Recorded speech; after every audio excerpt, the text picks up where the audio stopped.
Hey y'all, what's up? It's your girl. As you can see, I'm not quite ready for the day. After I get ready and change myself from this to my actual presence for the day, y'all are gonna come along with me to make some chili, and we're gonna talk about why it is actually really good for you. Not just regularly, but also medicinally. Okay, so this is it's a cut, but it's gonna be cool. So follow me. Okay, y'all, I am finally put together.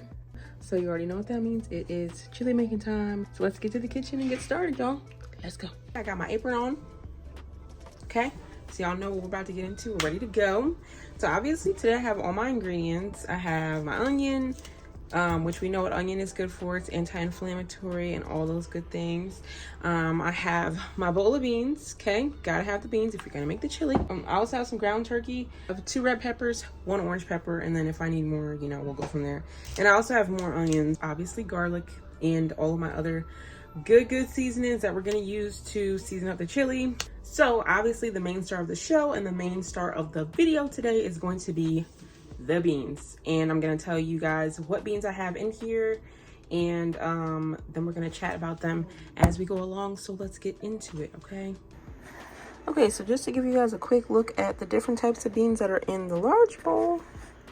Okay, obviously we have some lima beans, Egyptian fava beans, which is those ones, peas on the other side. We have red kidney beans, black beans, cranberry beans, pinto beans, white beans. We have garbanzo beans, baby lima beans, and we have lentils, 2 different kinds of lentils, okay, green, and we have the white lentil. That's kind of the breakdown of the beans that we have inside the chili. Now, this is not a how to make chili video, okay? This is just, we're just talking about beans, okay? Y'all see I got my big chili pot, so let's get into it.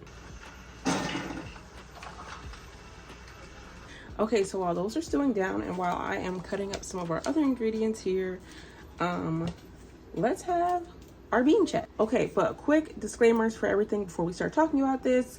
I am just a girly who's very passionate about plant medicine and about natural medicine and about natural remedies and things of that nature. So before you do anything, always consult your doctor. Before you consume anything, always consult your doctor, your primary care. Do your due diligence and your research. Okay, I'm not your primary care. I'm not trying to cure anybody. I am my and my family's primary care. Okay, that's it. Okay, got it. And secondly, y'all are gonna see me looking here, there. Again, I'm cutting vegetables, I'm cutting other things, but on top of that, I'm also looking at my notes. As we're getting to know each other on this here platform, you will come to learn that I am not going to be the type of content creator that is going to put up a facade and act like I have everything up here or anything like that. I always like to say there's no herbalist without a book. Okay, it could be a journal, it could be notes, it could be their study guides. There's no herbalist without a book. A book is where it all begins. Okay, so I have my notes. I want to give you guys the best absolute knowledge I can possibly give.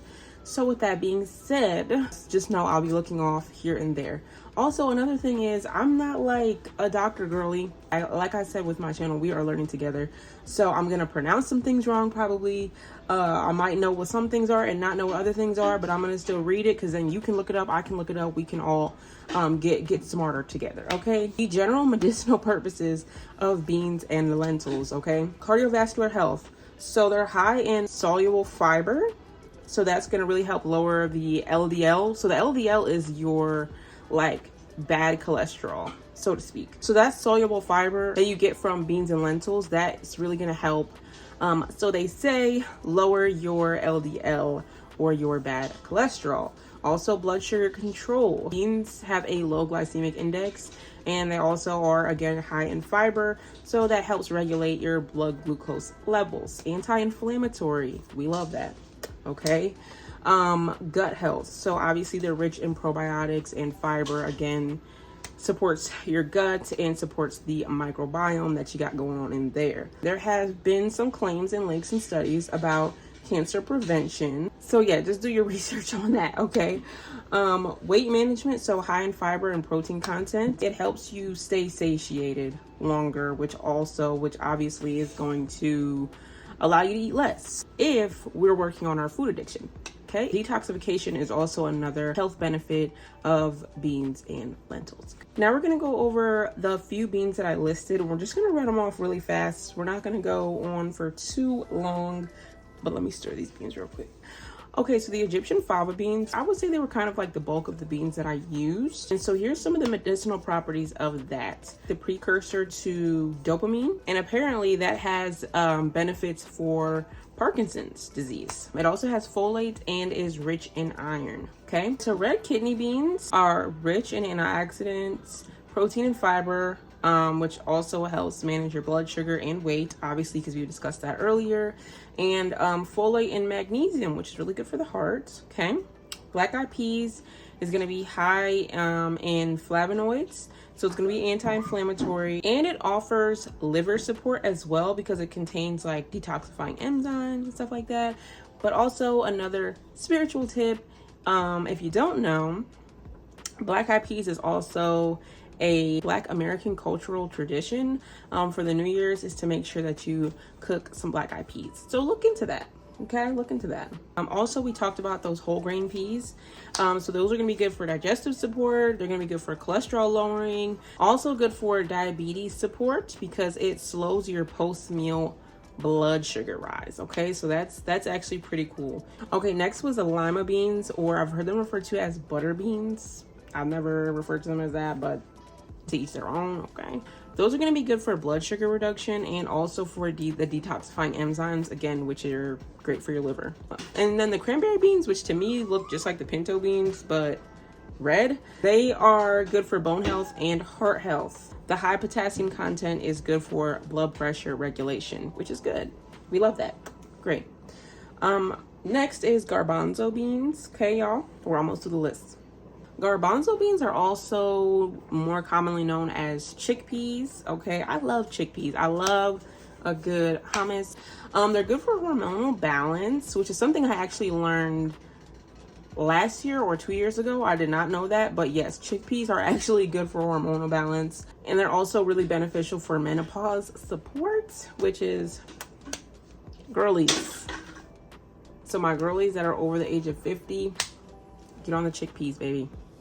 Get on them. They're also good for brain health and cognitive function and blood sugar and appetite. Okay, they're good for reducing food cravings, which is another thing that I did not know, but yes, which your girl needs that. The last thing on the list of some of the beans that we looked at is going to be the pinto beans. Good for lowering cholesterol because again they're rich in that soluble fiber, and they're also good for the gut microbiota. That's a hard one for me to say. Another thing I had to research. So we should all research that together. But yes, pinto beans, cholesterol lowering, antioxidant, and good for your gut. Okay? Really, when it comes down to what we're consuming, we have to be really cognizant of what we're putting in our bodies.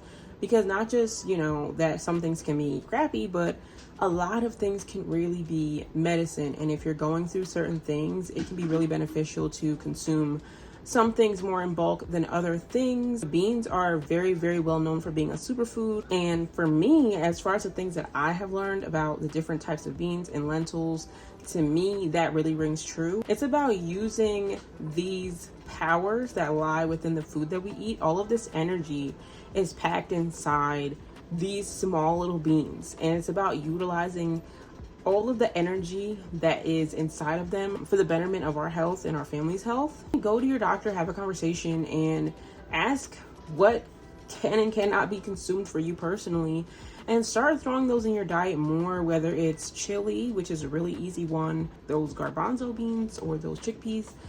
Go get on salad, you know, hummus. You can make your own hummus, something that might be a little more healthier in your home. So yeah, y'all, as you've seen and as you've heard, these are some of the really good properties of beans and what we can do with them. And at some point I want to do another video on growing beans and how to grow beans and stuff like that, because again, we should be growing our own medicine, and food is medicine, and that's why we talk about food here as well. Really, when we're looking at our food, it shouldn't just be that we're looking at individual ingredients, but we're looking at a goal. What is the goal of why we want to make these things? We should be cooking with purpose. That's what we're working towards. We're working to elevate ourselves, elevate our conditions, and live a more informed life. Okay, so that's what we're all about here on Plants Talk.